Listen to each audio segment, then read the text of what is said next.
भारत के राष्ट्रीय प्रतीक चिन्ह। भारत का राष्ट्रीय चिन्ह। तो पहले राष्ट्रीय प्रतीक क्या होता है, नेशनल सिंबल क्या होता है।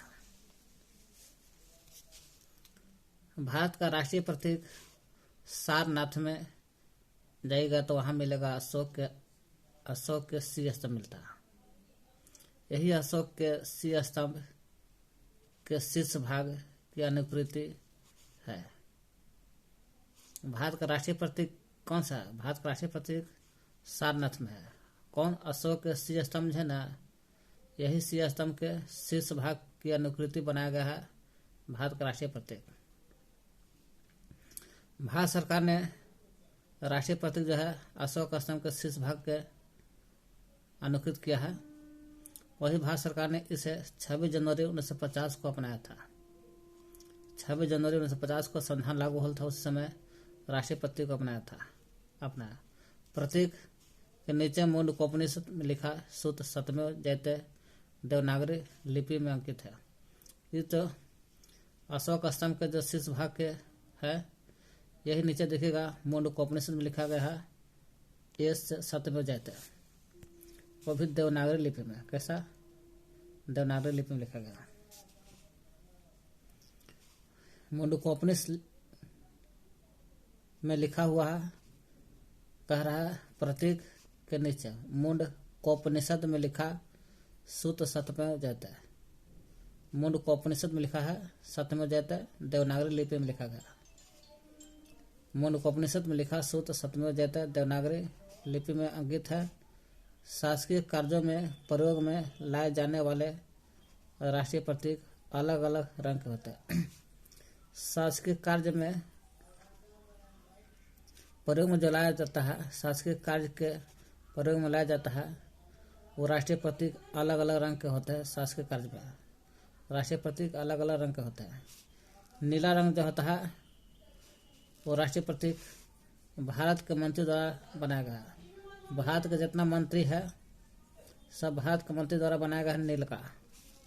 लाल रंग बनाया है राज्यसभा के द्वारा, राज्यसभा का सदस्य और राज्यसभा का अधिकारी द्वारा बना है लाल रंग। हरा रंग लोकसभा के सदस्यों द्वारा उपयोग में लाया जाता है। तो राष्ट्रीय प्रतीक क्या है? सारनाथ में से अशोक सी स्तंभ के शीर्ष भाग से लिया गया है। अशोक स्तंभ के शीर्ष भाग से नीचे देखा मुंडकोपनिषद में लिखा गया सतमेव जयते, देवनागरी लिपि में लिखा गया है। शासकीय कार्यों में अलग अलग राष्ट्रीय प्रतीक प्रयोग किया गया है। जैसे नीला के भारत के मंत्री द्वारा, लाल जो है राज्यसभा द्वारा के सदस्य अधिकारी द्वारा, हरा जो है लोकसभा के सदस्यों द्वारा उपयोग में लाया जाता है। राष्ट्रीय ध्वज 3 पट्टी वाला तिरंगा है। राष्ट्रीय ध्वज भारत का है 3 पट्टी वाला तिरंगा कहते हैं। गहरा केसरिया सबसे ऊपर है, केसरिया ऊपर है, बीच में सफेद है और हरा सबसे नीचे है। बीच में 24 तिली है जो सारनाथ में बनल है। राष्ट्रीय प्रतीक जो सारनाथ अशोक के सी स्तंभ है। वही सफेद पट्टी के बीच में नीले रंग का चक्र है जिसमें 24 तिली है। सफेद पट्टी के बीच में नीले रंग के 24 चक्र वाला चक्र है। इसे 24 चक्र जो लिया गया है, इसे सारनाथ में अशोक के जो सी स्तंभ है, अशोक का सी स्तंभ सारनाथ में है, उसी पर बना चक्र है। यही चक्र से लिया गया 24 चक्र वाला तिलिया है जो ध्वज में है। ध्वज की लंबाई चौड़ाई का अनुपात 3:2 है। लंबाई चौड़ाई का अनुपात 3:2 है लंबाई चौड़ाई। संविधान सभा के सदस्य जितना थे सभी ने 22 जुलाई 1947 को अपनाया था झंडा को, राष्ट्रीय ध्वज को। 22 जुलाई 1947 को अपनाया था। भारत के संविधान सभा ने राष्ट्रीय ध्वज का जो प्रारूप है, 22 जुलाई प्रारूप है 22 जुलाई 1947 को अपनाया गया था। राष्ट्रीय ध्वज का केसरिया रंग जागृति, शौर्य और त्याग के बारे में। केसरिया जो सबसे ऊपर है ये बताता है जागृति के बारे में, जागृति शौर्य और त्याग के बारे में बताता है। सफेद जो है, सफेद बीच में है, सत्य के बारे में और पवित्रता के बारे में बताता है। सफेद बोलता है सत्य बोलो और पवित्रता रहो। हरा रंग सबसे नीचे है, नीचे हरा रंग है, वो जीवन समृद्धि का प्रतीक है। जो जीवन समृद्धि जितना अच्छा रहेगा वो हरा रंग कहलाता है। कहता है राष्ट्रीय ध्वज को, यही जो राष्ट्रीय ध्वज है इसको संविधान सभा में कौन किया था प्रस्तुत? संविधान सभा में तो हंसा मेहता ने प्रस्तुत किया था। हंसा मेहता ने राष्ट्रीय ध्वज को संविधान सभा में प्रस्तुत किया था।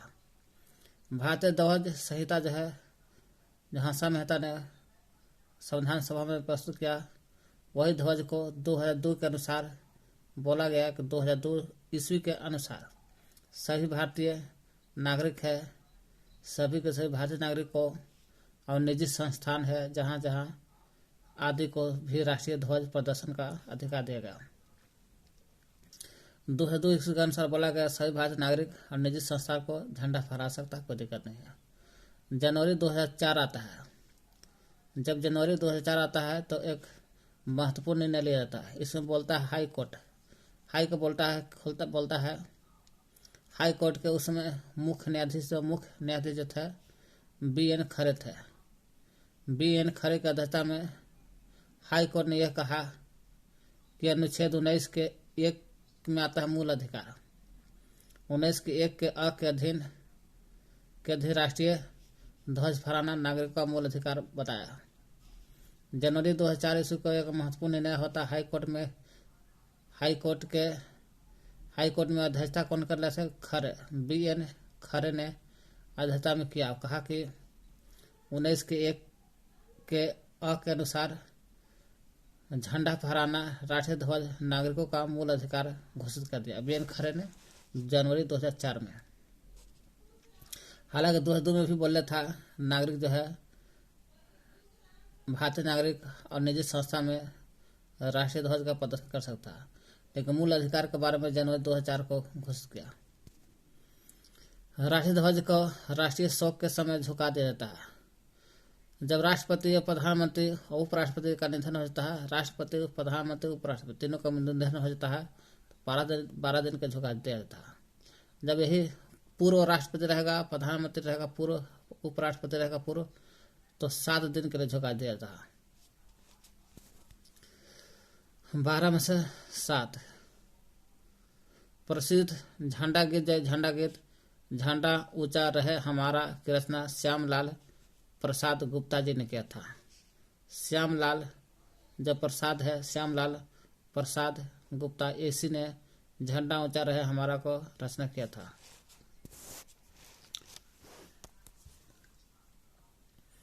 भारत के राष्ट्रीय ध्वज की पहली बार प्रदर्शन 14 अगस्त 1947 को मध्य राष्ट्रीय में था।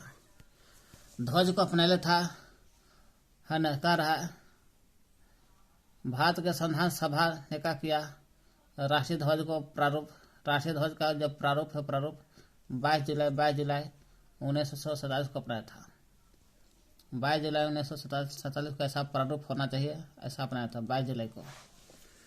लेकिन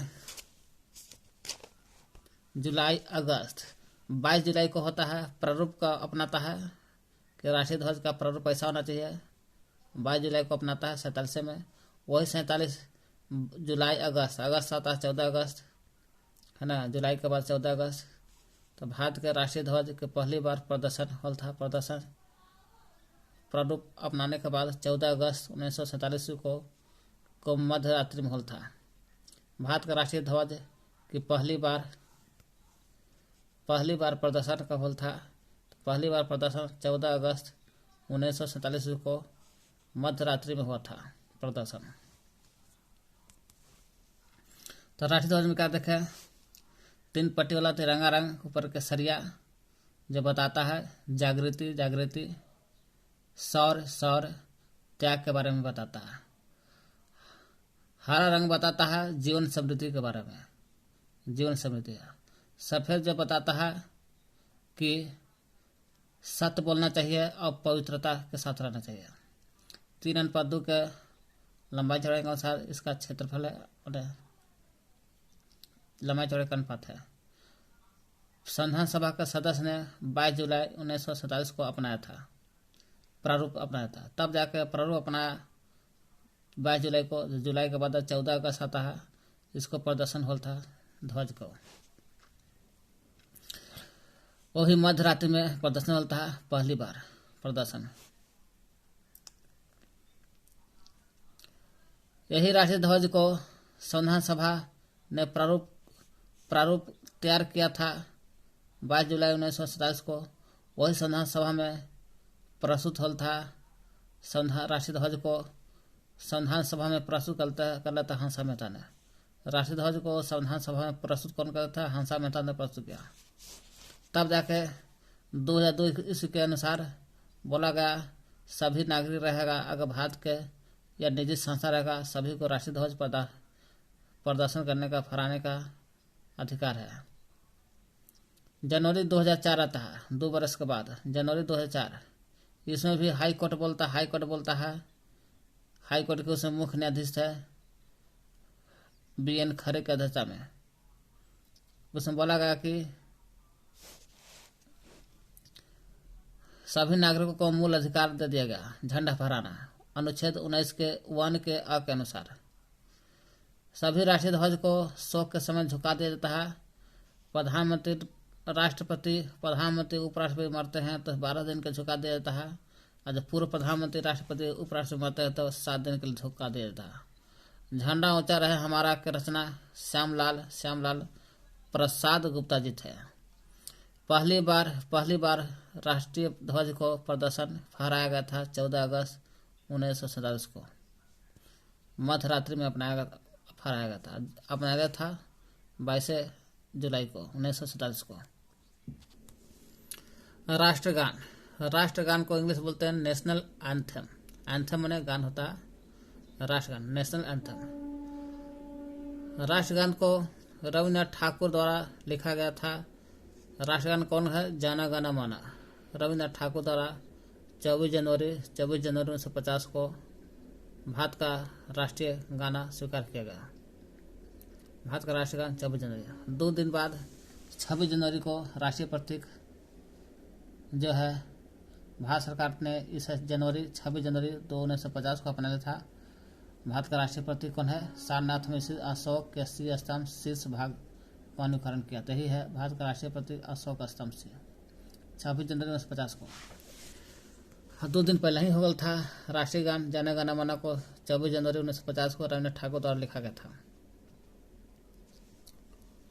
इसके गायन का समय राष्ट्रगान जन गण मन जो होता है राष्ट्रगान, उसको गायन का समय 52 सेकंड का होता है, 52 सेकंड, और संक्षिप्त अवधि 20 सेकंड का। गाने का समय 52 सेकंड, संक्षिप्त अवधि 20 सेकंड का होता है, जिसमें इसकी प्रथम और अंतिम पंक्ति गाई जाती है। प्रथम 20 सेकंड में जो होता है प्रथम और अंतिम पंक्ति गाई जाती है। यह सर्वप्रथम 27 दिसंबर 1911 को भारतीय कांग्रेस के कोलकाता अधिवेशन अध्यक्ष पंडित बिशन नारायण दत्त में गाया गया था, है ना। ऐसे लिख लेता था। 24 जनवरी 1950 को स्वीकार कर लिया गया था राष्ट्रगान को, रविन्द्रनाथ ठाकुर द्वारा लिख था। लेकिन 24 जनवरी 1950 को स्वीकार किया, अपनाया था राष्ट्रगान जन गण मन को। और फिर 27 दिसंबर आते है ना 1911, यानी कि पहले ही अपनाया था 24 जनवरी 1950 को। अब गावल गल था और पहले ही 27 दिसंबर 1911 ईस्वी को भारतीय कांग्रेस के भारतीय कांग्रेस जो कोलकाता अधिवेशन था उसी में गाया गया था पहला तेरे 27 दिसंबर 1911 ईस्वी को भारतीय कांग्रेस के कोलकाता अधिवेशन अध्यक्ष पंडित बिशन नारायण दत्त में गाया गया था। जब 27 दिसंबर 1911 को भारत के कांग्रेस के कोलकाता अधिवेशन में गाया गया था तो अध्यक्ष कौन थे उसमें? पंडित बिशन नारायण दत्त के अध्यक्ष थे, उसी समय गाया गया था। इसे रविन्द्रनाथ ठाकुर ने जो लिखा था जन गण मन को, रविन्द्रनाथ ठाकुर ने 1912 ईस्वी में 1911 को गाया गया था भारतीय कांग्रेस कोलकाता अधिवेशन में। तो रविन्द्रनाथ ठाकुर ने 12 भर के बाद 1912 ईस्वी में तत्वबोधिनी में, कौन सा तत्वबोधिनी में भात भाग विधाता शीर्षक से प्रकाशित किया। जन गण मन को 1912 में क्या किया, तत्वबोधिनी में बुक किताब है 1912 में, तत्वबोधिनी किताब में जन मन गण को भारत भाग विधाता शीर्षक से प्रकाशित किया था। फिर जाकर 12 के बाद 1919 आई है, 7 बरस बाद 1919 में रविन्द्रनाथ ठाकुर ने मॉर्निंग सॉन्ग ऑफ इंडिया के नाम से, है ना, भारत भाग विधाता को 1919 में मॉर्निंग सॉन्ग ऑफ इंडिया के नाम से अंग्रेजी में अनुवाद किया था रविन्द्रनाथ ठाकुर ने। राष्ट्रगान के वर्तमान संगीत में धुन को, वर्तमान जो धुन है राष्ट्रगान के, उसको धुन बनाने का श्रेय कैप्टन राम सिंह ठाकुर को जाता है। वही कैप्टन राम सिंह ठाकुर जो राष्ट्रगान का धुन बनाया था, यही रहा कैप्टन राम सिंह ठाकुर जो INA के सिपाही भी थे। क्या कहते हैं राष्ट्रगान? रविन्द्रनाथ ठाकुर द्वारा रचित राज्य जन गण मन को संविधान सभा ने 24 जनवरी ने संविधान सभा को 1950 में अपनाया। और राष्ट्रीय ध्वज को 22 जुलाई 1947 को अपनाया था संविधान सभा ने। और फहराया गया था पहला तोरी भारत का राष्ट्रीय ध्वज को पहली बार प्रदर्शन में फहराया गया था 14 अगस्त 1947 को फहरा दिया गया था अपना करके। देखिए राष्ट्रगान रविन्द्रनाथ ठाकुर 24 जनवरी 1950 को जन गण मन को अपनाया। जन गण मन को संविधान सभा ने अपना लिया था। गायन का समय 52 सेकंड होता है और संक्षिप्त अवधि होता है 20 सेकंड का। इसमें प्रथम और अंतिम पंक्ति गाया जाता है संक्षिप्त अवधि में। यह 27 दिसंबर 1911 के भारतीय कांग्रेस के कोलकाता अध्यक्ष में गाया गया था। पहला तो कहेगा तो, यानी अपनाने से पहले ही। अध्यक्ष उसमें कौन थे? पंडित बिशन नारायण दत्त को समय अध्यक्ष थे। इसी के समय भारतीय कांग्रेस के कोलकाता में गाया गया था 27 दिसंबर 1911 को। इसे रविन्द्रनाथ ठाकुर ने राष्ट्रगान जो है जन गण मन, रविन्द्रनाथ ठाकुर ने 1912 में तत्वबोधिनी किताब है, इसी में भारत भाग विधाता शीर्षक नाम से बुक प्रकाशित किया। तब जाकर 7 बरस बाद 1919 में मॉर्निंग सॉन्ग ऑफ इंडिया के नाम से अंग्रेजी में अनुवाद किया। राष्ट्रगान को जो वर्तमान में जो धुन बनेला धुन कैप्टन राम सिंह ठाकुर ने बनाया था, जो INC के सिपाही है। जिस तरह से राष्ट्रगान जन गण मन है उसी 24 जनवरी 1950 को बनाया था। तो 2 दिन बाद राष्ट्रीय प्रतीक को भी अपना लिया था अशोक स्तंभ को 26 जनवरी 1950 को। और वही 2 दिन बाद राष्ट्रीय गीत को भी अपना लिया था 26 जनवरी 1950 को, वंदे मातरम को। राष्ट्रीय गीत ब से बंकिम चंद्र चटर्जी, ब से वंदे मातरम। तो बंकिम चंद्र चटर्जी के उपन्यास के लेखक है आनंद मठ में उन्हीं के द्वारा रचित वंदे मातरम है राष्ट्रीय गीत। इसी को राष्ट्र गीत के रूप में 26 जनवरी 1950 को स्वीकार किया गया था। 26 जनवरी 1950 को राष्ट्रीय प्रतीक अशोक स्तंभ को भी अपनाया था। इसे सर्वप्रथम 1896 ईस्वी में अपनाया था 26 जनवरी 1950 को, लेकिन गावल गल था और पहले ही 1896 ईस्वी में भारतीय राष्ट्रीय कांग्रेस का अधिवेशन हल था, है ना। 1896 ईस्वी में भारतीय राष्ट्रीय कांग्रेस का अधिवेशन अध्यक्ष थे उसमें रहीमतुल्लाह सयानी। जब गाया गया था राष्ट्रीय गान जन गण मन 26 जनवरी 1950 को अपना था। यह भी 27 दिसंबर 1911 को भारतीय कांग्रेस के कोलकाता अध्यक्ष में गाया गया था। उस समय अध्यक्ष कौन थे? पंडित बिशन नारायण दत्त थे। गीत जन गण मन। यह है राष्ट्रीय गीत वंदे मातरम। 1896 ईस्वी में भारतीय राष्ट्रीय कांग्रेस कोलकाता नहीं है, राष्ट्रीय कांग्रेस का अधिवेशन में गाया गया था। 1896 ईस्वी में गाया गया था। जब गाया गया था उस समय अध्यक्ष कौन थे इसके?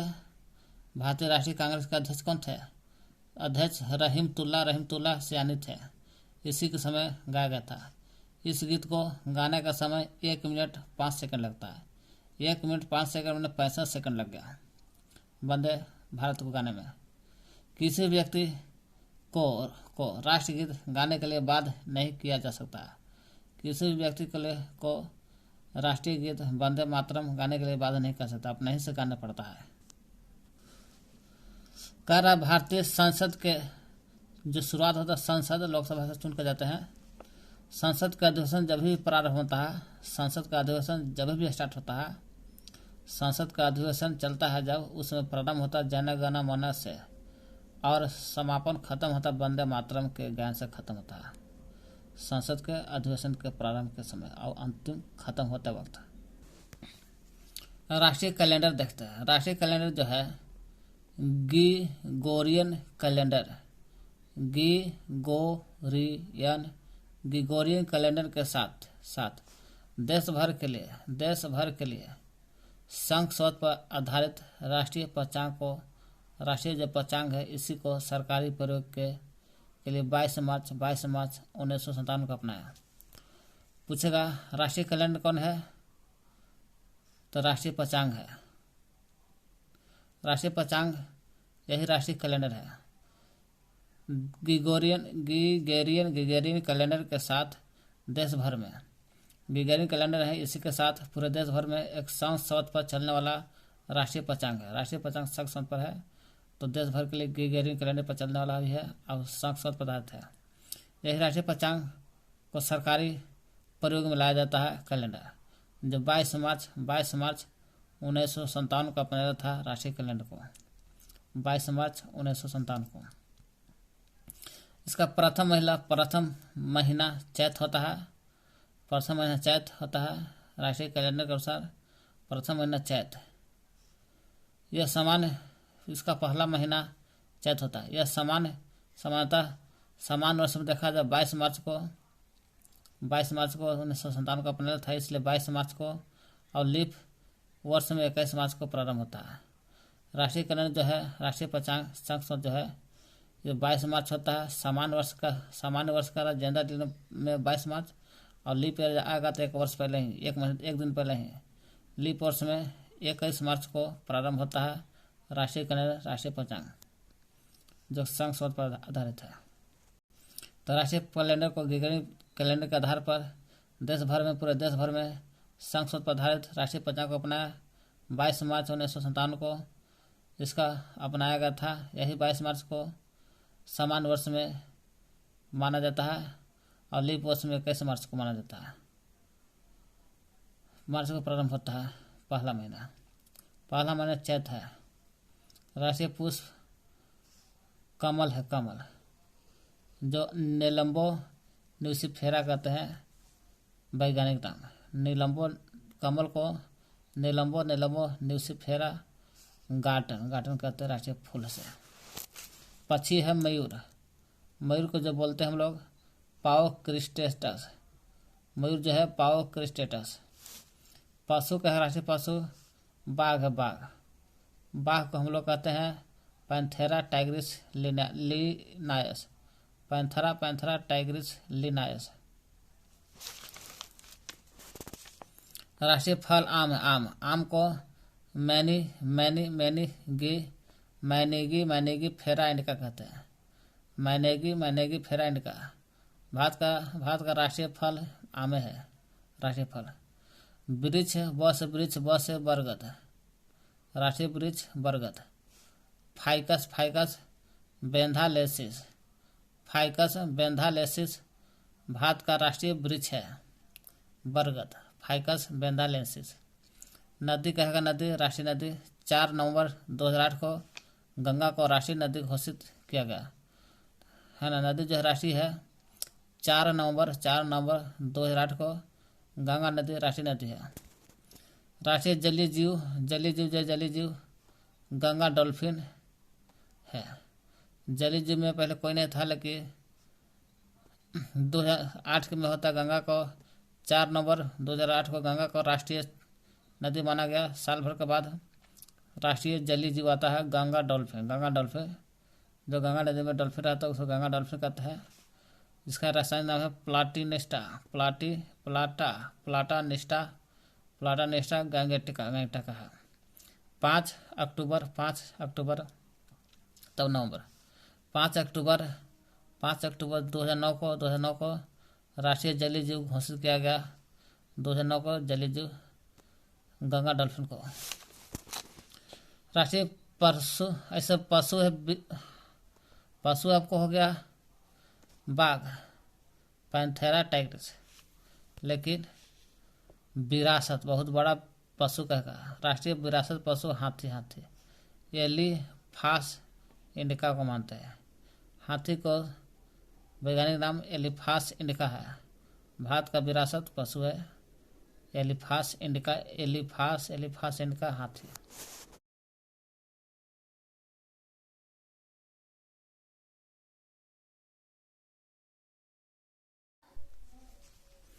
अगला है संसद की वित्तीय समितियां। संसद की वित्तीय समिति में देखते हैं 34।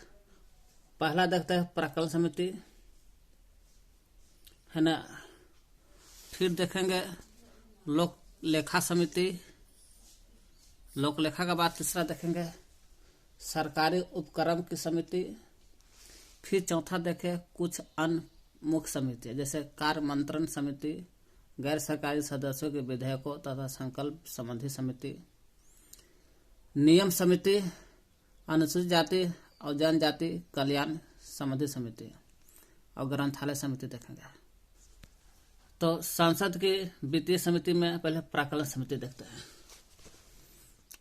इस समिति में लोकसभा के सदस्य 30 सदस्य होते हैं। 30 सदस्य लोकसभा के 30 सदस्य होते हैं, लेकिन राज्यसभा का कोई सदस्य शामिल नहीं होता है। इसमें राज्यसभा के सदस्यों को शामिल नहीं करते हैं। लोकसभा के 30 सदस्य होते हैं केवल, बस लोकसभा के सदस्य 30 होते हैं। इसमें चुनाव, प्राक्कलन समिति के सदस्यों का चुनाव प्रत्येक वर्ष होता है। चुनाव जो होता है, चुनाव प्रत्येक वर्ष होता है, हर साल होता है ना। जब भी सदस्य बनेगा, प्राक्कलन समिति का सदस्य बनेगा, तो सदस्यों का चुनाव प्रत्येक वर्ष होता है। कैसे होता है? अनुपातिक प्रतिनिधित्व के अनुसार होता है। तो अनुपातिक प्रतिनिधित्व के अनुसार होता है, लेकिन एकल संक्रमणीय मत के माध्यम से होता है। इसके सदस्य का जो कार्यकाल होता है, चुनाव प्रत्येक वर्ष तो हो जाता है।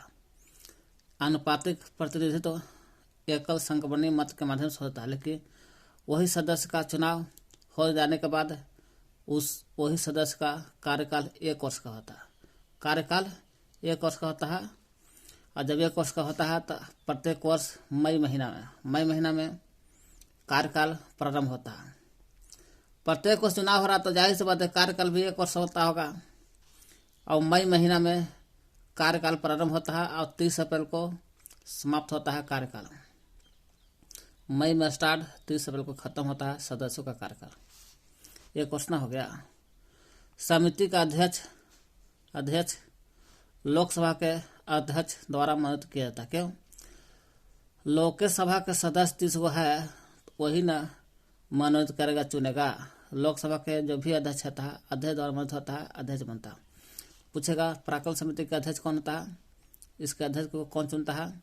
लोकसभा के अध्यक्ष द्वारा मनोनीत होता है। समिति का अध्यक्ष लोकसभा के अध्यक्ष द्वारा मनोनीत किया जाता है, किंतु यदि लोकसभा का उपाध्यक्ष इस समिति में चुना जाता है तो फिर वही उपाध्यक्ष समिति का अध्यक्ष भी चुना जाता है। पूछेगा प्राक्कलन समिति का अध्यक्ष कौन होता है? किसके द्वारा चुना जाता है? लोकसभा के जो भी अध्यक्ष होता है उसी के द्वारा मनोनीत होता है।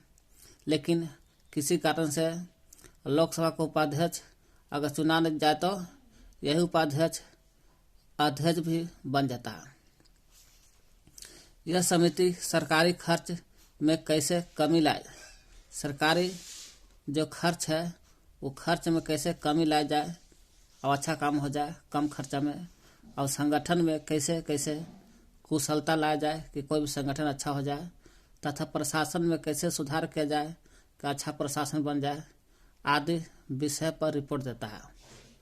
सरकारी खर्च में कैसे कमी लाई जाए, संगठन में कैसे कुशलता लाई जाए, प्रशासन में कैसे सुधार किया जाए, सभी पर रिपोर्ट देता है प्राक्कलन समिति।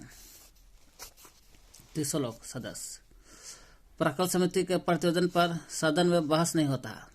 सदन में सोचिएगा कि प्राक्कलन समिति पर बहस हो जाए तो सदन में बहस नहीं होता। क्यों? क्योंकि इसका काम है, प्राक्कलन समिति के सदस्य का काम है कि सरकारी खर्च में कैसे कमी लाया जाए, संगठन में कैसे कुशलता लाया जाए, प्रशासन में कैसे सुधार किया जाए, इसी पर बारे में सोचता है। इसलिए सदन में बहस नहीं होता प्राक्कलन समिति के सदस्य पर। परंतु यह समिति अपना कार्य वर्ष भर करता है, और वर्ष भर करता है इसलिए बहस नहीं होता है, और अपना दृष्टिकोण सदन के समक्ष भी रखता है। अपना दृष्टिकोण मतलब कि जो काम किया है वो अपना दृष्टिकोण सदन के समक्ष रखता है, और जब सदन के समक्ष रखे दिया तो क्यों बहस होगा सदन में।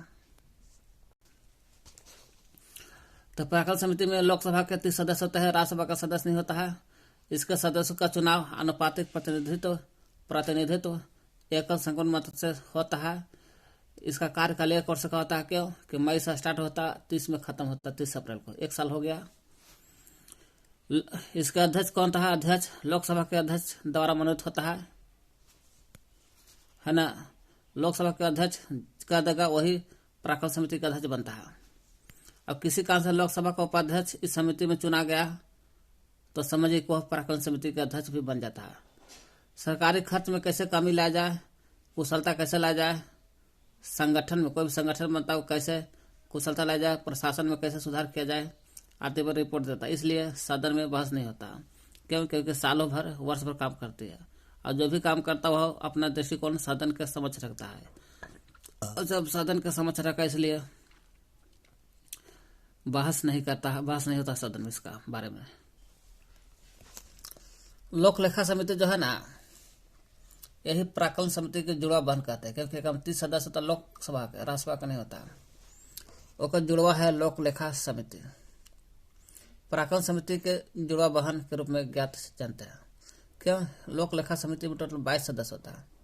22 सदस्य होता है, एकरा से 8 कम है लोक लेखा में। उसमें 30 है तो 22 है तो 8 कम न हुआ। जिसमें से लोकसभा का 15 सदस्य होता है और राज्यसभा के 7 सदस्य हो गया।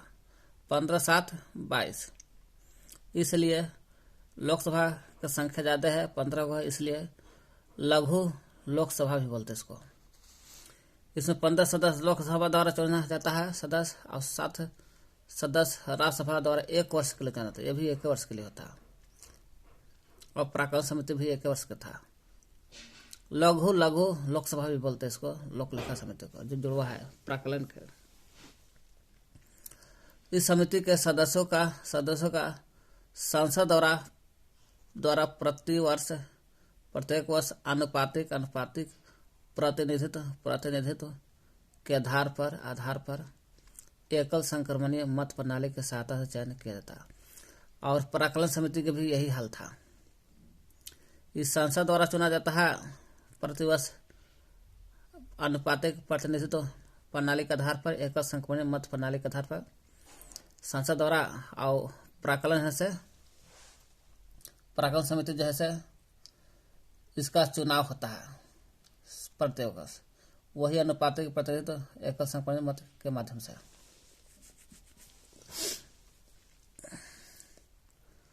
संसद द्वारा लोक लेखा समिति के सदस्य संसद द्वारा प्रतिवर्ष चुना जाता है अनुपातिक प्रतिनिधित्व प्रणाली के एकल संक्रमणीय मत प्रणाली के सहायता से चुना जाता है। इस समिति के अध्यक्ष का मनोनयन लोकसभा अध्यक्ष के द्वारा होता है। हालांकि इसमें भी अध्यक्ष लोकसभा के अध्यक्ष द्वारा मनोनीत होता है, लेकिन उपाध्यक्ष जब चुना जाता है तो ही अध्यक्ष भी बन जाता है। लोक लेखा समिति जो है इसमें भी इस समिति के अध्यक्ष भी लोक लेखा समिति के अध्यक्ष का मनोनयन जो होता है, मनोनयन लोकसभा अध्यक्ष के द्वारा किया जाता है तथा लोकसभा सचिवालय इस समिति के कार्यकाल की भूमिका अदा करता है। लोकसभा सचिवालय होता है। लोकसभा सचिवालय जो होता है वही लोकसभा सचिवालय जो है पराक्रम समिति के कार्यकाल को पूरा करता है। 1967 की बात है। 1967 में प्रथम बार श्री मीनू मसानी थे। मिस मीनू मौस मसानी। मीनू मसानी ऐसा व्यक्ति थे जो विरोधी पार्टी था, वही नेता बने थे। विरोधी दल के यानी पार्टी के नेता बने 1967 में। जब बनते हैं मीनू मसानी विरोधी दल के नेता बनते हैं तो उन्हें लोक लेखा समिति का अध्यक्ष भी मनोनीत कर लिया गया। यानी कि इस तरह से देखा गया विरोधी पार्टी के भी अध्यक्ष बनना शुरू हो गया उस समय से। और उसी समय से विरोधी दल के सदस्यों में से किसी सदस्य को भी, विरोधी पार्टी को भी, कोई भी सदस्य को भी इस समिति मैंने लोक लेखा समिति के अध्यक्ष को मनोनीत करने की परंपरा शुरुआत हुई श्री मीनू मसानी 1967 में। लोक लेखा समिति में राज्यसभा के सदस्यों को सदस्य माना जाता है। क्यों? क्योंकि यह चुनाव होकर नहीं जाता है, भले 7 सदस्य होता है इसमें, तो राज्यसभा के सदस्यों को सदस्य माना जाता है। और जो 7 सदस्य हो गया राज्यसभा के जो भी सदस्य 7 सदस्य हो गया, इसलिए वोट देने का अधिकार नहीं इसको है। उन्हें मत देने का अधिकार प्राप्त नहीं है। 7 सदस्य वोट नहीं दे सकता है। तो क्या कर देखे लोक लेखा समिति के पराक्रम समिति का जुड़वा वहन करते हैं। 22 सदस्य होते इसमें। लोकसभा के 15 होता है और राज्यसभा के 7 हो गया। 1 वर्ष के लिए चुना जाता है सदस्यों को और राज्यसभा द्वारा 1 वर्ष के लिए चुना जाता है निर्वाचित सब। लघु लोकसभा कहते हैं इसको। संसद द्वारा वोट दिया जाता है। आनुपातिक प्रतिनिधित्व प्रणाली के आधार पर एकल संख्या मत प्रणाली की सहायता से चुनाव होता है। इसका अध्यक्ष जो होता है मनोनयन लोकसभा के अध्यक्ष द्वारा होता है, क्योंकि लोकसभा की ज्यादा संख्या है, इस चलते पराक्रम समिति की तरह होता है। लोकसभा सचिवालय इस समिति के कार्यकाल की भूमिका अदा करता है। 1967 में प्रथम बार ऐसा हुआ कि श्री मीनू मसानी ने विरोधी पार्टी का नेता बनता है और लोक लेखा समिति के अध्यक्ष बना दिया जाता है। उसी समय से विरोधी पार्टी के भी नेता लोक लेखा समिति के अध्यक्ष बनना शुरू हो गया। परंपरा चालू हो गया मीनू मसानी की तरह। लोक लेखा समिति में राज्यसभा के सदस्यों को 7 सदस्य माना जाता है और जब 7 सदस्य होता है 7 को सदस्य होता है इसमें राज्यसभा के, इसलिए वोट देने का अधिकार नहीं इसमें। राज्यसभा के सदस्य को वोट नहीं देने का अधिकार है। अब देखिए लोक लेखा समिति के मुख्य कार्य क्या है। लोक लेखा समिति का मुख्य कार्य क्या है? लोक लेखा समिति का मुख्य कार्य ही है, यह समिति भारत के नियंत्रक महालेखा परीक्षक द्वारा दिया गया लेखा परीक्षण संबंधी प्रतिवेदन की जांच करता है। लोक लेखा समिति का ही काम है ना कि भारत के नियंत्रक महालेखा परीक्षक होता है। यही भारत के नियंत्रक महालेखा परीक्षक द्वारा दिया गया रहता है लेखा परीक्षण है ना। यही लेखा परीक्षण से संबंधित चीजों को जांच करता है, प्रतिवेदनों को जांच करता है। भारत सरकार के व्यय के लिए मैंने खर्च है के लिए सदन द्वारा प्रदान की गई राशियों का विनियोग दर्शाने वाली लेखाओं की जांच करता है। भारत सरकार के व्यय के लिए सदन द्वारा प्रदान की गई राशियों को विनियोग दर्शाने वाली लेखाओं की जांच भी करता है। तीसरा है संसद वही सदन द्वारा होता है, राशियों की जांच करता है।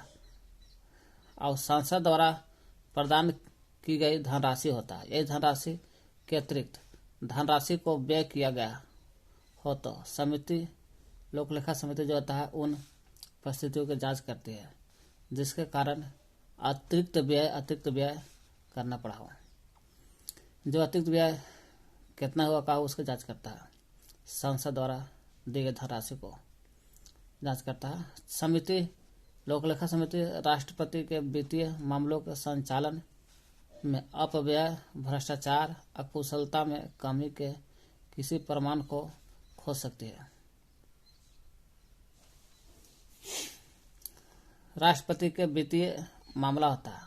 यही वित्तीय मामले के संचालन में अपव्यय, भ्रष्टाचार, अकुशलता में कमी के किसी प्रमाण को खोज सकती है। लोक लेखा समिति अपना प्रतिवेदन लोकसभा को देती है। लोक लेखा समिति जो होता है, जब 22 सदस्य होता है, अपना प्रतिवेदन किसको देता है? तो प्रतिवेदन अपना लोकसभा के देते हैं। यही लोकसभा को देते हैं। क्यों? क्योंकि लोकसभा की मात्रा 15 होता है, इसलिए इसी को प्रतिवेदन दिया जाता है, जिससे कि जो अनियमितताएं उसके ध्यान में आई है उन पर संसद में बहस हो। अब संसद में बहस भी हो और उन पर प्रभावी कदम उठाए जा सके।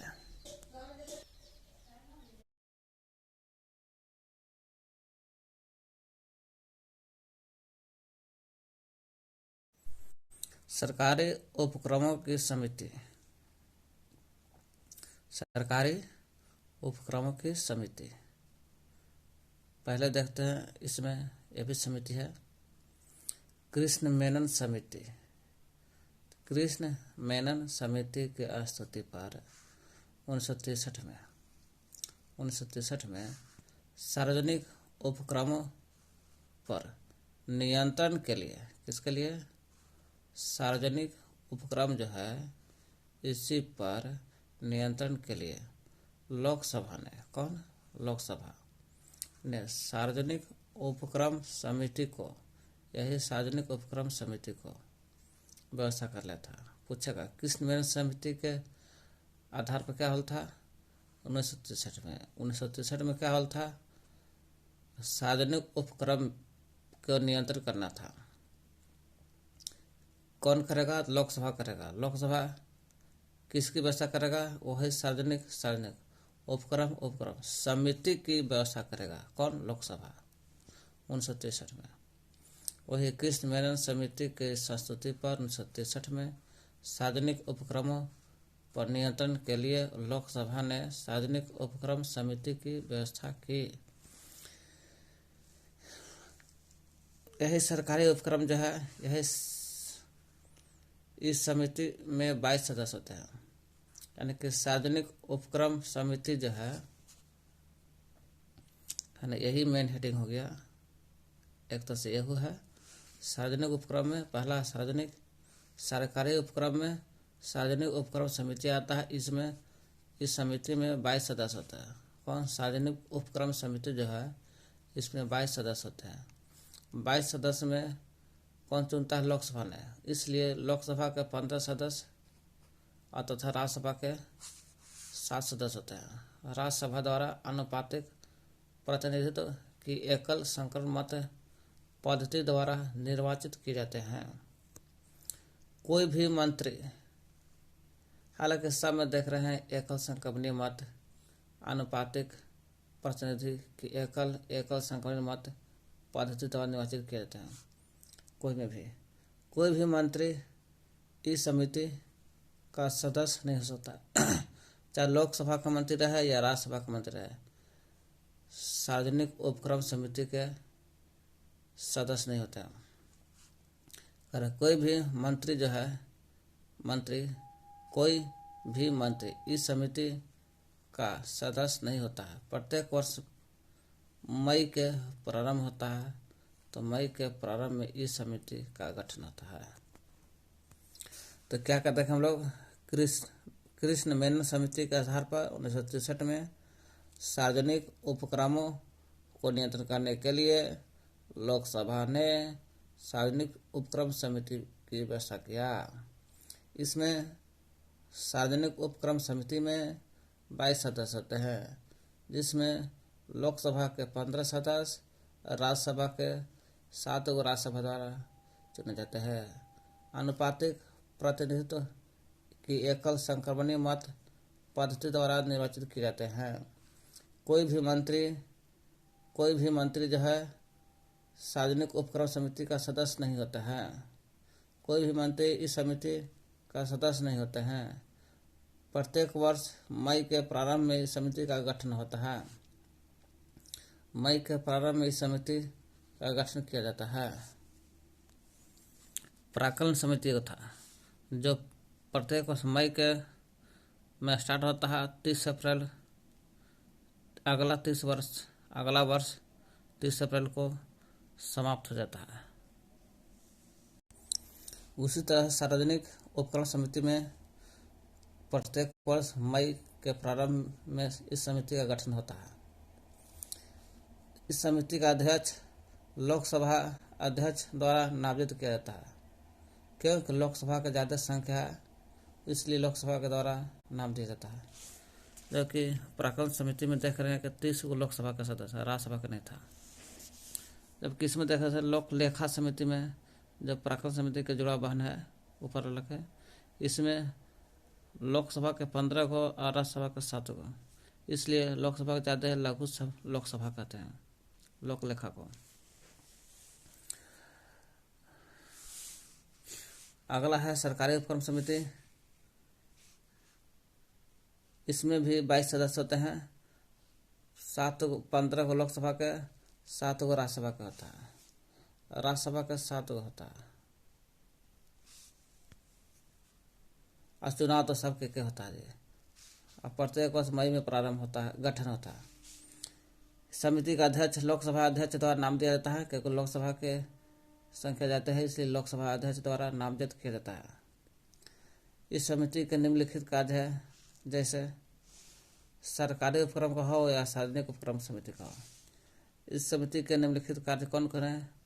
तो निम्न कार्य इस प्रकार है। सरकारी उपक्रम की प्रतिवेदनों और लेखाओं के तथा उन पर नियंत्रक और महालेखा परीक्षक के प्रतिवेदन की जांच करना।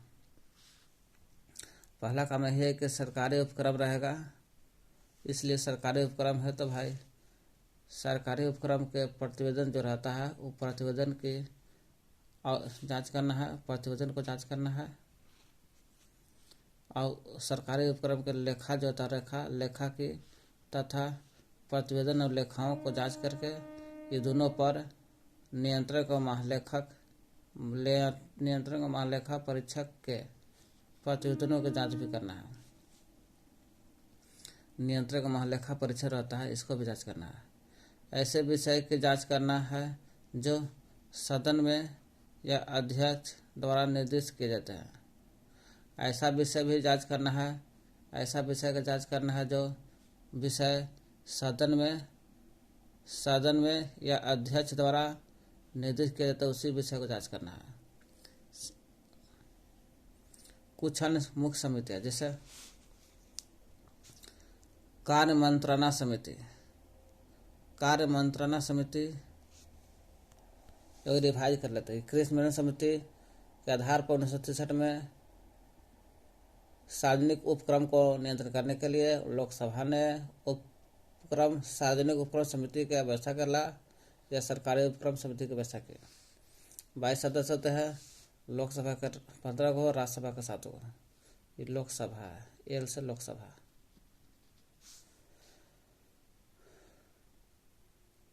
इसकी चुनाव 15 को लोकसभा, 7 को राज्यसभा के द्वारा होता है। वो भी अनुपातिक प्रतिनिधित्व की एकल संगुण मत पद्धति के आधार पर होता है।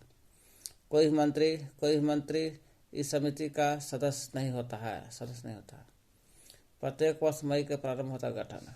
लोकसभा के अध्यक्ष के नाम से जाना जाता है इसको।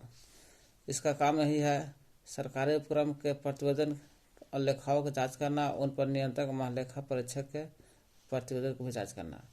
ऐसे विषय को जांच करना है जो सदन में या अध्यक्ष द्वारा निर्देश दिया जाता है, उस चीज की जांच करना है।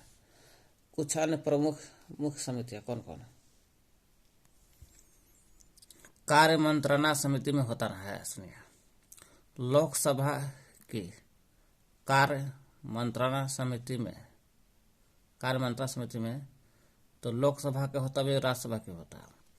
उसमें लोकसभा के जब कार्य मंत्रणा समिति होता है, इसमें अध्यक्ष सहित लोकसभा के अध्यक्ष मिला करके 15 सदस्य होते हैं। लोकसभा का अध्यक्ष जो होता है मिला के 15 को सदस्य होते हैं। वही लोकसभा के अध्यक्ष जो है कार्य मंत्रणा समिति के पदेन अध्यक्ष होता है। पूछे कार्य मंत्रणा समिति के पदेन अध्यक्ष कौन होता है? तो पदेन अध्यक्ष लोकसभा का जो अध्यक्ष होता वही होता है। राज्यसभा की कार्य मंत्रणा समिति में अब जब राज्यसभा का जब कार्य मंत्रणा समिति होता है उसमें इसकी सभा को माने राज्यसभा न है सभा, इस सभा का सभापति इसका पदेन सभापति होता है। राज्यसभा के जब सभापति होता है सभापति, वही सभापति पदेन सभापति होता है राज्यसभा के कार्य मंत्रणा समिति में। क्या कहते हैं? लोकसभा की कार्य मंत्रणा समिति रहेगा, एक मान लीजिए कि पहला भाग है। लोकसभा के कार्य मंत्रणा समिति रहेगा, इसमें अध्यक्ष वही होता है जो लोकसभा का अध्यक्ष होता है, यानी कि लोकसभा के अध्यक्ष मिला के 15 सदस्य होते हैं। लोकसभा का जो अध्यक्ष होता है वही पदेन अध्यक्ष होता है। किसका? लोकसभा कार्य मंत्रणा समिति में पदेन अध्यक्ष वही होता है जो लोकसभा का अध्यक्ष होता है। एक होता है राज्यसभा के कार्य मंत्रणा समिति, इसमें पदेन सभापति, इसमें इसकी सभा का सभापति इसका पदेन सभापति होता है। राज्यसभा का जो सभापति बनता है वही राज्यसभा के पदेन सभापति होता है। एक होता है गैर सरकारी सदस्य के, वो भी गैर सरकारी मतलब जो सरकारी नहीं है वैसा सदस्य जो सरकारी नहीं हो, उसके विधेयक तथा संकल्प संबंधित समिति के बारे में। इसका गठन लोकसभा में किया जाता है। जो गैर सरकारी सदस्य जो रहता है उसके विधेयक और संकल्प संबंधित समिति होता है। इस समिति का गठन कहाँ होता है? लोकसभा में होता है, क्योंकि इसमें भी 15 सदस्य होते हैं। लोकसभा में क्या होता है? इस समिति में 15 सदस्य होते हैं और 15 सदस्य होते हैं। लोकसभा का उपाध्यक्ष जो होता है, लोकसभा का उपाध्यक्ष वही इस समिति का अध्यक्ष होता है। इसमें बोला था लोकसभा के कार्य मंत्रणा समिति में अगर लोकसभा का रहेगा तो लोकसभा का अध्यक्ष इसका पदेन अध्यक्ष होता है। और इसमें बोल रहा है लोकसभा का जो उपाध्यक्ष होता है उपाध्यक्ष वही अध्यक्ष होता है, पदेन अध्यक्ष नहीं उप अध्यक्ष होता है। इसमें तो गैर सरकारी सदस्यों के विधेयकों तथा संकल्प संबंधी समिति में इसका गठन लोकसभा में किया जाता है। 15 सदस्य होते हैं। लोकसभा का जो उपाध्यक्ष जो होता है वही अध्यक्ष होता है। नियम समिति होता है, नियम समिति। देखिए नियम समिति होता है, नियम समिति 2 भाग में बढ़ जाता है, एक लोकसभा वाला नियम समिति और राज्यसभा वाला नियम समिति। तो लोकसभा वाला पहला देखते हैं, राज्यसभा के नियम समिति और लोकसभा वाला है राज्यसभा के नियम समिति। जब लोकसभा के नियम समिति होता है तो उसमें लोकसभा अध्यक्ष मिला करके दोनों लोकसभा अध्यक्ष मिला करके सहित 15 सदस्य होते हैं। एक काम कैसे था? कार्य मंत्रणा समिति में 2 भाग में बट रहा था, एक लोकसभा वाला एक राज्यसभा वाला कार्य मंत्रणा समिति, दूसरा यहू है। एक में कैसे था? लोकसभा के कार्य मंत्रणा समिति में अध्यक्ष सहित मिलाकर 15 सदस्य है और लोकसभा के जो अध्यक्ष होता है इसका पदेन अध्यक्ष होता है। उसी तरह से एक में है नियम समिति में 2 भागों में बढ़ जाता है, लोकसभा वाला नियम समिति और राज्यसभा वाला नियम समिति। लोकसभा का नियम समिति रहता है, ओकरा में लोकसभा अध्यक्ष मिला करके कैसे ओकरा में लोकसभा अध्यक्ष मिला के 15 सदस्य है। भले पदेन अध्यक्ष होता है लोकसभा के अध्यक्ष। एक में उसी तरह से है लोकसभा नियम समिति में अध्यक्ष सहित 15 सदस्य होते हैं। लोकसभा नियम समिति रहेगा तो लोकसभा के अध्यक्ष जो होता है उसको मिला के 15 सदस्य क्योंकि लोकसभा का अध्यक्ष होता है। और राज्यसभा के नियम समिति रहता है तो राज्यसभा में अध्यक्ष नहीं होता, सभापति होता है। तो सभापति भी होता है, उप सभापति होता है, दोनों मिला करके 16 सदस्य होते हैं। यानी कि नियम समिति में कितने सदस्य, तो राज्यसभा वाला नियम समिति कहेगा तो राज्यसभा के नियम समिति में सभापति और उप सभापति सहित मिला करके दोनों को 16 सदस्य होते हैं। और लोकसभा अध्यक्ष और राज्यसभा के सभापति अपने अपने सदन की समितियों के पदेन अध्यक्ष होते हैं।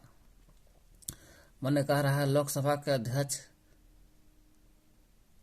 अपने लोकसभा के अध्यक्ष पदेन अध्यक्ष बनेगा और राज्यसभा का जो सभापति है तो राज्यसभा के अपना राज्यसभा के पदेन अध्यक्ष बनता है सभापति।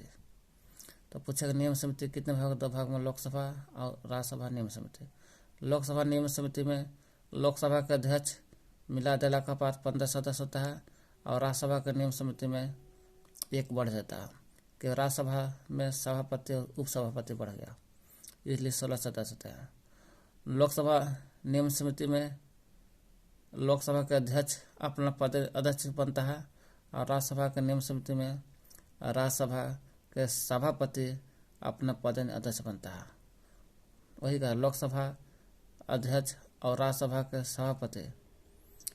तो लोकसभा अध्यक्ष जो रहता है लोकसभा के पद अध्यक्ष बनेगा और राज्यसभा के सभापति रहेगा अपने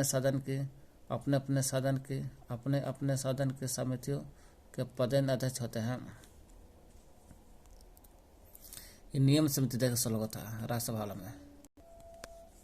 अनुसूचित जाति अनुसूचित जनजाति की कल्याण संबंधी समिति। अनुसूचित जाति अनुसूचित जनजाति की कल्याण संबंधी समिति, इसमें 37 सदस्य शामिल रहता है। 30 सदस्य में देखा जाए तो इसमें लोकसभा के आता है 20 गो, लोकसभा के 20 गो, तो 10 गो राज्यसभा के सदस्य होते हैं। लोकसभा का हमेशा 10 ज़्यादा ही देख रहे हैं, कहीं कम नहीं है। यहाँ देख रहे हैं कि नियम समिति में लोकसभा के अध्यक्ष मिला करके 15 सदस्य थे और राज्यसभा के नियम समिति में राज्यसभा के सभापति उपसभापति मिलाकर 16 सदस्य यहाँ जाते हैं, बाकी सब जगह लोकसभा के ज़्यादा सदस्य। तो अनुसूचित जाति अनुसूचित जनजाति कल्याण संबंधी समिति में 30 सदस्य होते हैं, जिसमें लोकसभा के 20 गो और राज्यसभा के 10 गो सीट राज्यसभा के सदस्य होते हैं। ग्रंथालय समिति देखते हैं। ग्रंथालय समिति में 9 सदस्य होते हैं और सोच ले 9 सदस्य कौन कौन हो गया। तो 9 सदस्य में लोकसभा अध्यक्ष द्वारा, लोकसभा के जो अध्यक्ष है ये अपना मर्जी से अपने द्वारा मनोनीत बने चुनते हैं, 6 गो लोकसभा सदस्य को चुनते हैं। तथा राज्यसभा के जो सभापति होता है वो अपने द्वारा 6 गो बचेगा तो 3 गो बचेगा, 6 गो चुना के तो 3 गो सदस्य चुनते हैं। इस समिति का गठन प्रत्येक वर्ष होता है। पूछेगा ग्रंथालय समिति में कितने सदस्य, 9 सदस्य। कौन कौन, लोकसभा के अध्यक्ष द्वारा मनोनीत 6 गो, राज्यसभा के सभापति द्वारा मनोनीत 3 गो होता है, 6 3 9 गो। गठन प्रत्येक वर्ष होता है ग्रंथालय के।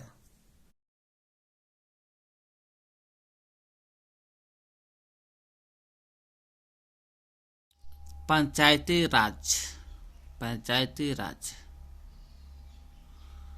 लॉर्ड रिपन को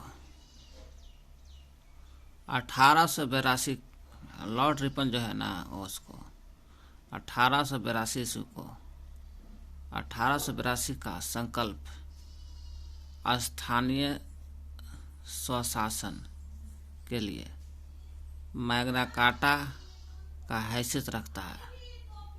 किस चीज़ का हैसियत रखता है? मैग्ना कार्टा का। इसलिए रिपन को भारत में स्थानीय स्वशासन का पिता कहा जाता है।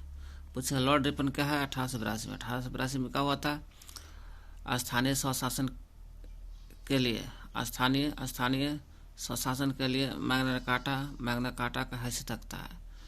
यही स्थानीय स्वशासन के लिए मैग्ना कार्टा का हैसियत रखता है, इसलिए रिपन को भारत में स्थानीय स्वशासन का पिता कहते हैं। पूछे भारत में स्थानीय स्वशासन का पिता लॉर्ड रिपन जी है। कब? 1882 में। क्या किया था? स्थानीय स्वशासन की स्थापना कर लेता।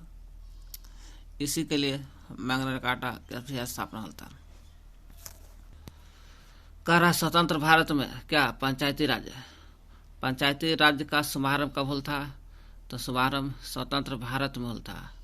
कब? 2 अक्टूबर 1959 में देश आजाद हो गया था 47 में।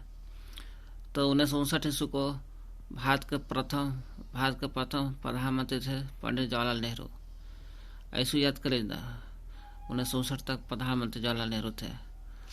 वही भारत के प्रथम प्रधानमंत्री जवाहरलाल नेहरू के समय होता।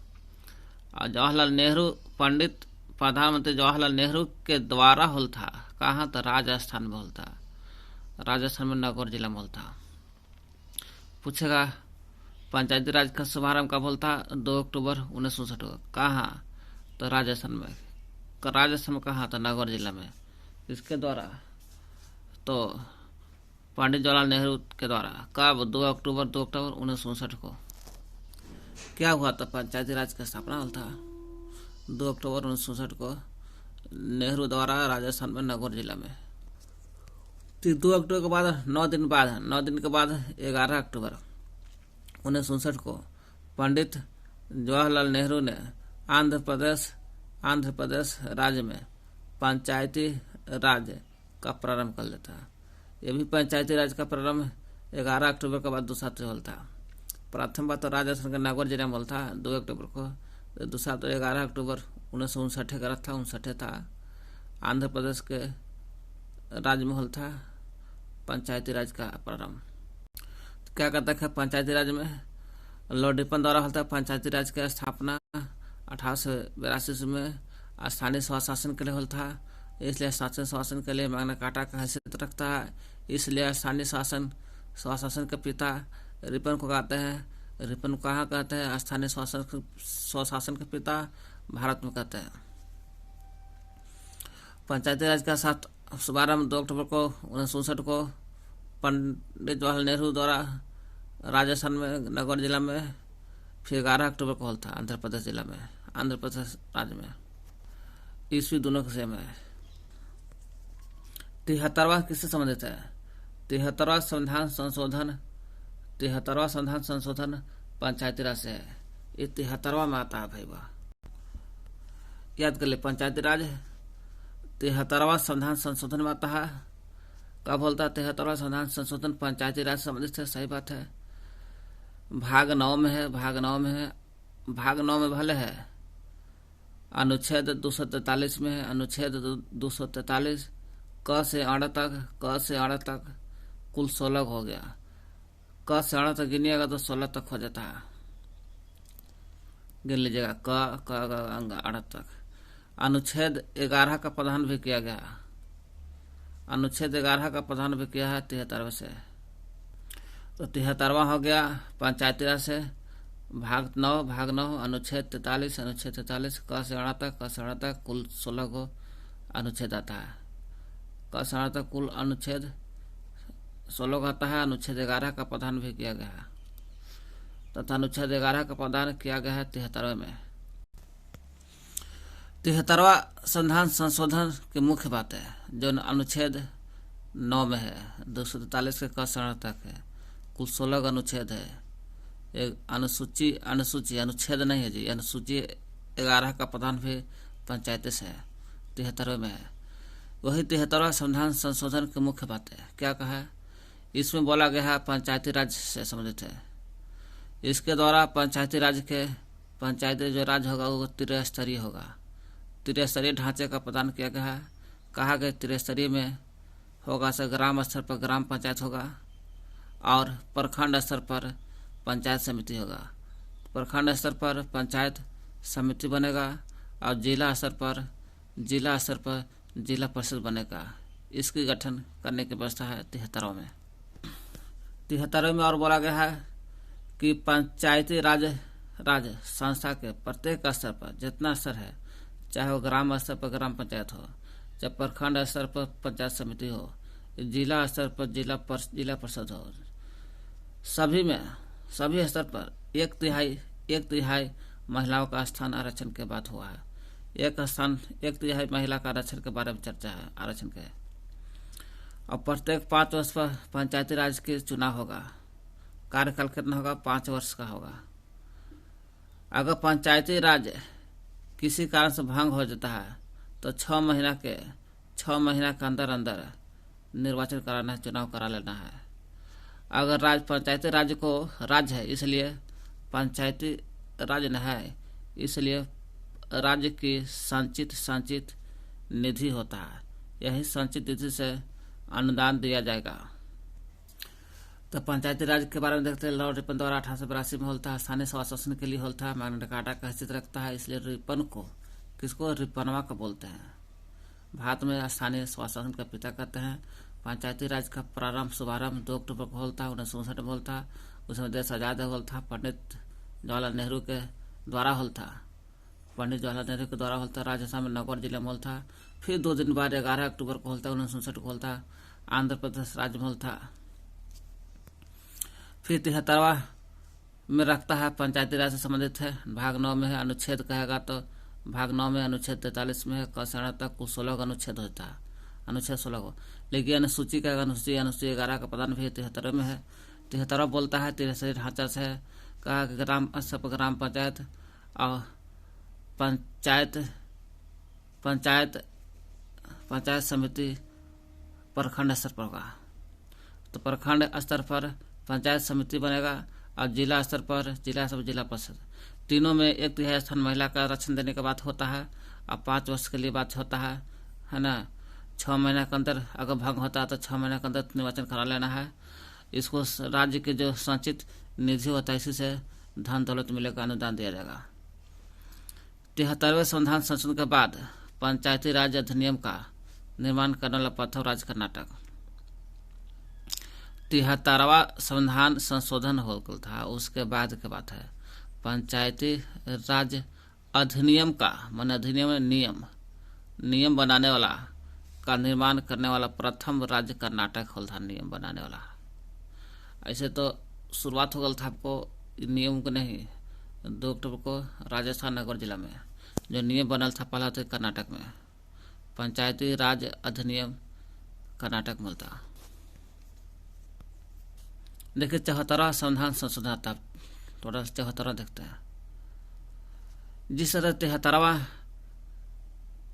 पंचायती राज के 83 ढांचे का प्रदान करता है ना। 73वां आपको पंचायती राज से संबंधित है। उसी तरह से 74वां जो है नगर पालिका से संबंधित है। इसमें 73वां पंचायती राज से संबंधित भाग 9 को है। एक में भाग 9 इसमें भी है। फर्क कितना है इसमें केवल भाग 9 है। इसमें भाग 9 के क है, क लगल क।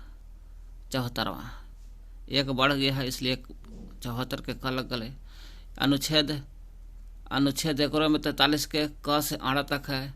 ये आड़ा के बाद ये अनुच्छेद 43 ये भी है, लेकिन त से य तक है। त से य तक और छ भी आता, छ भी त से य तक और छ तक।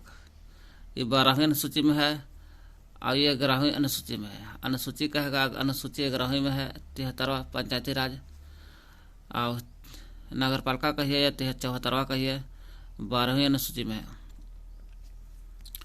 इसमें 12वीं अनुसूची में टोटल 16 गो अनुच्छेद आता है। यह अनुच्छेद या 18 विषय पर आधारित है। 12वीं अनुसूची में वर्णित कुल 18 विषय पर विधि बनाने की शक्ति प्रदान करता है। तो क्या कहते हैं कि 74वां नगर पालिका से है। भाग 9 के क है। 43 के अनुच्छेद है। त से लेकर य तक छ भी आता है। 12वीं अनुसूची में है 18 विषय पर कानून विधि बनाने की शक्ति देता है 74वां नगर पालिका पर। 74वां में कुछ बात बोला गया क्या संविधान संशोधन जब 74 हुआ, इसमें कुछ बात है कि महिला का आरक्षण 1/3 में यही बोला गया, 73 में यही और 74 में यही बोला गया। देख लीजिए 1/3 स्थान पंचायती राज 73 में भी, 74 में बोला गया है 1/3 आरक्षण के लिए महिला का। इसमें फर्क इतना ही है कि 73 में कहीं नहीं बोला गया है नगर पालिक अनुसूचित जाति और जनजाति के आरक्षण की व्यवस्था नहीं की गई 73 में, लेकिन नगर पालिका में भी किया गया है, यानी पंचायती राज में नहीं किया गया है, नगर पालिका में अनुसूचित जाति और जनजाति के लिए आरक्षण की व्यवस्था की गई है, पंचायती राज में नहीं किया गया है। पंचायती राज में केवल 1/3 भाग महिला के बारे में चर्चा है आरक्षण का। अनुसूचित जाति और जनजाति के लिए आरक्षण की व्यवस्था नगर पालिका में भी किया गया है। नगरीय संस्थाओं का कार्यकाल 5 वर्ष का होता है और पंचायती राज था उसको भी 5 वर्ष का था।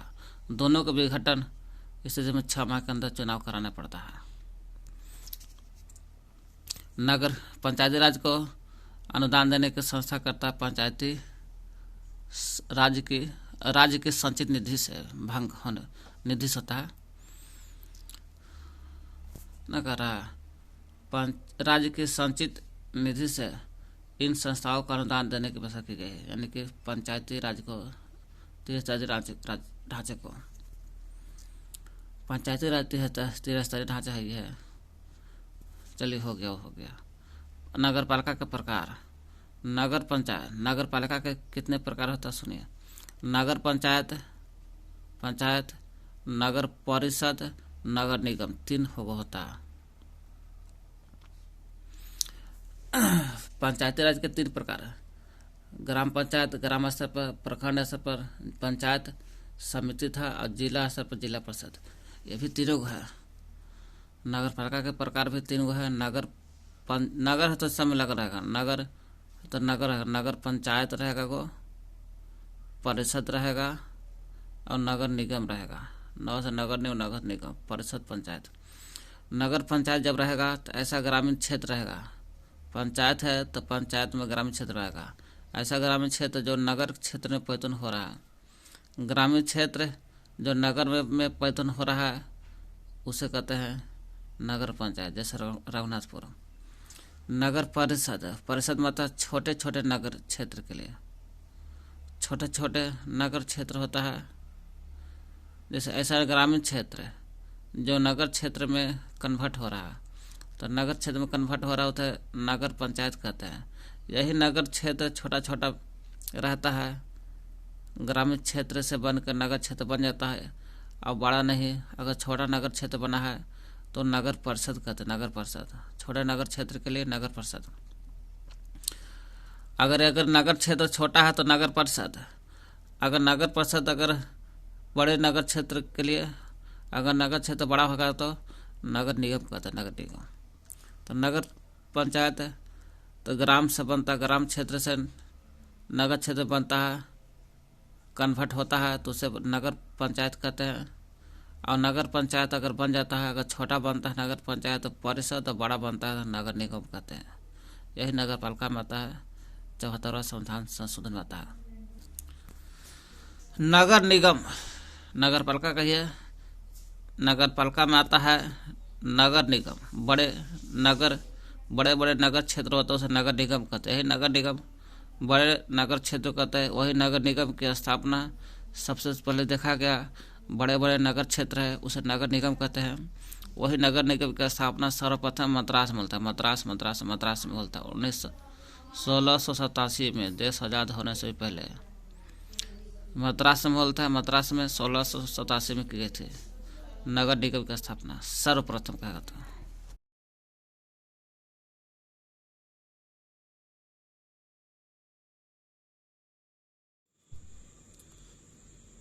अधिकारों का घोषणा पत्र के बारे में देते हैं। माने बिल ऑफ राइट, राइट माने अधिकार, ऑफ माने बिल माने का होता, राइट माने का होता, माने राइट, अधिकारों का घोषणा पत्र, bill of right. Bill of right माने अधिकार होता है,